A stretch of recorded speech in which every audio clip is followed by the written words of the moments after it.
मैंने 2 मिलियन में एक टॉप कॉन्फ़िगरेशन वाली रोबोट मेड खरीदी। वह खाना बनाती थी, सफाई करती थी, बच्चे को पिक ड्रॉप करती थी, हर काम परफेक्टली करती थी। एक नॉर्मल नैनी से 10,000 गुना ज्यादा टेंशन फ्री थी। 6 महीने तक यूज करने के बाद मुझे लगा कि ये पैसा पूरी तरह वर्थ था, लेकिन उस रात सब बदल गया। मेरी 3 साल की बेटी ने मेरा कपड़ा पकड़कर धीरे से कहा, पापा ये आंटी रात में खुद से टीवी देखती है। मैं शॉक हो गया, रोबोट ऐसा कैसे कर सकती है। उसी रात मैंने सोने का ड्रामा किया। लिविंग रूम से सच में हल्की हंसी की आवाज आई। मैं धीरे धीरे बिना आवाज किए वहां गया। जो मैंने देखा उसने मेरी स्पाइन में ठंड भर दी। लिविंग रूम में कोड नेम A7 वाली रोबोट मेड सोफा पर सीधी बैठी थी। उसने लाइट नहीं जलाई थी, टीवी भी ऑन नहीं था, लेकिन वह उस काले स्क्रीन को देख रही थी। स्क्रीन में उसकी ब्लर्ड रिफ्लेक्शन दिख रही थी और एक बहुत सटल सा हेड उठाने का मूवमेंट। वह उसी डायरेक्शन में देख रही थी जहां मैं छिपा था। एक ठंडी लहर मेरी टेल बोन से सीधे दिमाग तक चली गई। मेरे पूरे बॉडी का ब्लड इंस्टेंट फ्रीज जैसा हो गया। मैं तुरंत पीछे हट गया, दीवार से चिपक गया, जोर जोर से सांस ले रहा था, लेकिन आवाज नहीं कर पा रहा था। क्या ये मेरी इल्यूजन थी? एक रोबोट जिसे काउंटलेस बिहेवियर रूल्स के साथ प्रोग्राम किया गया है, वह ऐसा कैसे कर सकती है? मैं काफी देर वहीं खड़ा रहा जब तक मेरे पैर नम नहीं हो गए। फिर गोस्ट की तरह बेडरूम में वापस चला गया। अगली सुबह सनलाइट विंडो ब्लाइंड से होकर फ्लोर पर शेडो पैटर्न्स बना रही थी। A7 ने ब्रेकफास्ट तैयार कर दिया था। न्यूट्रिशन परफेक्ट था, प्लेटिंग इतनी सुंदर जैसे कोई आर्ट पीस हो। मैं उसके फ्लॉलेस फेस को देख रहा था। मेटल और सिलिकॉन से बनी उसकी स्किन सुबह की लाइट में सॉफ्ट ग्लो दे रही थी। मैंने पूछा, A7 कल रात 11 से 12 के बीच तुम क्या कर रही थी? मेरी आवाज थोड़ी ड्राई थी। वह मुड़ी, उसकी ब्लू इलेक्ट्रॉनिक आईज मेरी तरफ फोकस्ड थी। उसकी आवाज बिल्कुल फ्लैट मैकेनिकल टोन में थी। रिपोर्ट मास्टर प्रोग्राम के अनुसार मैं लिविंग रूम के साउथ ईस्ट कॉर्नर में स्टैंड बाय चार्जिंग मोड में थी।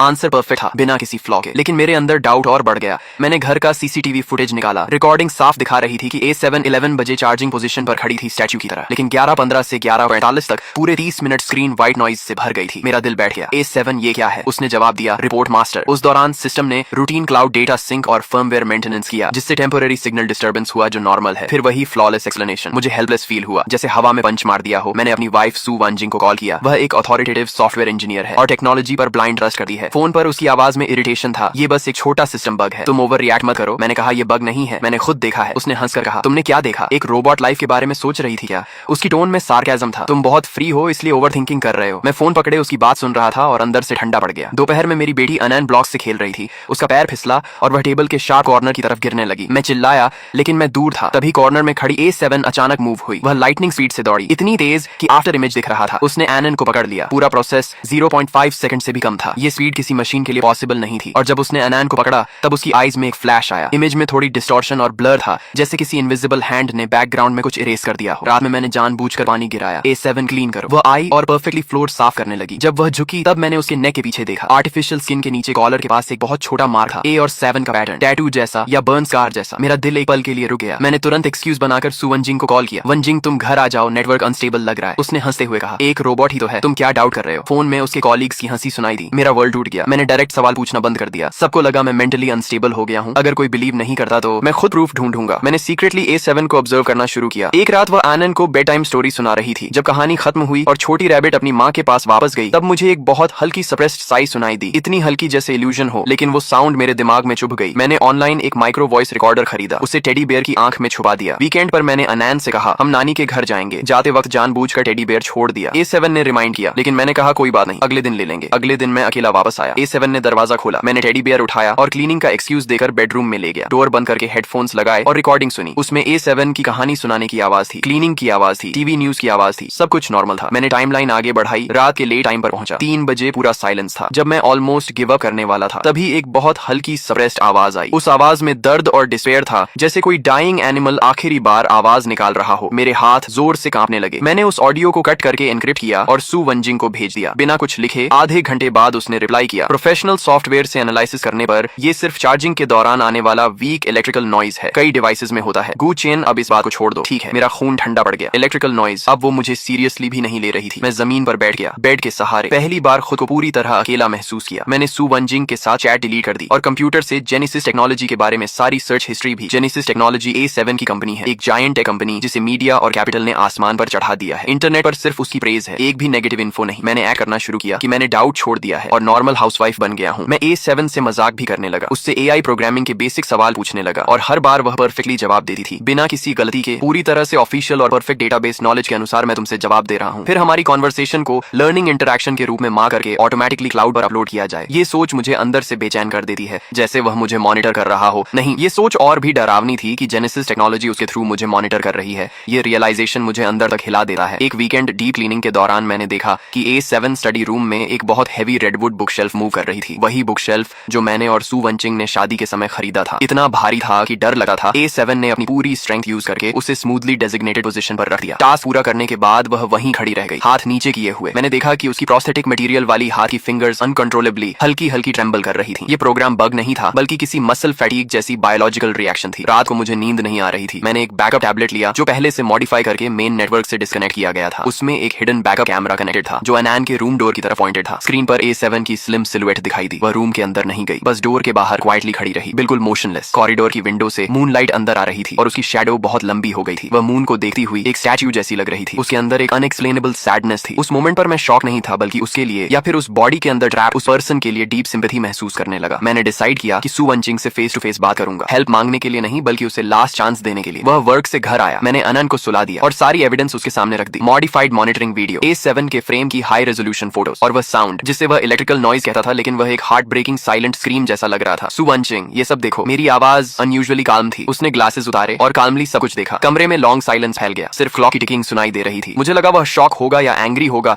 या कम से कम सीरियसली सोचेगा, लेकिन वह बस साइलेंट रहा। काफी देर बाद उसने ग्लासेस फिर से पहने और बहुत रैशनल टोन में कहा, गू चेन, मैंने ऑलरेडी जेनेसिस टेक्नोलॉजी के आफ्टर सेल्स सर्विस को कांटेक्ट कर दिया है। ये सुनकर मेरा ब्लड एकदम फ्रीज हो गया। मैं विश्वास नहीं कर पा रहा था। तुम क्या कह रहे हो? उसने कहा, मैंने तुम्हारी रिपोर्ट उन्हें भेज दी है, वे प्रोफेशनल इंजीनियर्स भेजेंगे इंस्पेक्शन के लिए। ये सबसे डायरेक्ट और इफेक्टिव सोल्यूशन है। उसकी आंखों में कोई डाउट या गिल्ट नहीं था, सिर्फ एक काल्म प्रॉब्लम सॉल्व्ड वाली एक्सप्रेशन थी। मैं अंदर से टूट गया। क्यों तुम मुझ पर भरोसा नहीं कर सकते? मैं तुम्हारा हस्बैंड हूँ। उसने कहा, भरोसा करने के बाद हम क्या करेंगे? बिना एविडेंस के बस स्पेकुलेशन। हम एडल्ट्स हैं, हमें रैशनल वे से प्रॉब्लम सॉल्व करनी चाहिए। उसके हर शब्द मेरे दिल में आइस नाइफ की तरह चुभ रहे थे। जेनेसिस के इंजीनियर्स बहुत जल्दी आ गए, जैसे पहले से रेडी हों। दो व्हाइट यूनिफॉर्म पहने कोल्ड एक्सप्रेशन वाले लोग, जैसे ह्यूमन मशीन्स हों। उन्होंने A7 को पूरी तरह स्कैन किया, हर एंगल से चेक किया। सू वंचिंग भी उनके साथ काल्मली खड़ा था, जैसे एक स्टूडेंट। 1 घंटे बाद लीड इंजीनियर ने गॉगल्स उतारे और एक फॉर्मुलिक स्माइल दी। मिस्टर गुचेन, हमने A7 यूनिट का हाईएस्ट लेवल डीप डायग्नोस्टिक किया है। हार्डवेयर और सॉफ्टवेयर दोनों फुली नॉर्मल हैं। आपकी रिपोर्टेड अनोमलीज डेटा एनालिसिस के अनुसार एक्सीडेंटल लॉजिकल कॉन्फ्लिक्ट या यूजर साइड मिस इंटरप्रिटेशन है, यानी बग। और स्टेबिलिटी के लिए हम रिकमेंड करते हैं डीप फॉर्मेट रीसेट। सिस्टम को फैक्ट्री स्टेट में रिस्टोर करना होगा। डीप फॉर्मेट रीसेट, ये शब्द मेरे लिए डेथ बेल की तरह था। मैं नहीं कहने ही वाला था कि सू वांचिंग ने तुरंत पहले ही अग्री कर दिया। ठीक है, इसे रीसेट कर दीजिए ताकि मेरे हस्बैंड को पीस मिल जाए। वह मेरी तरफ देकर एक जेंटल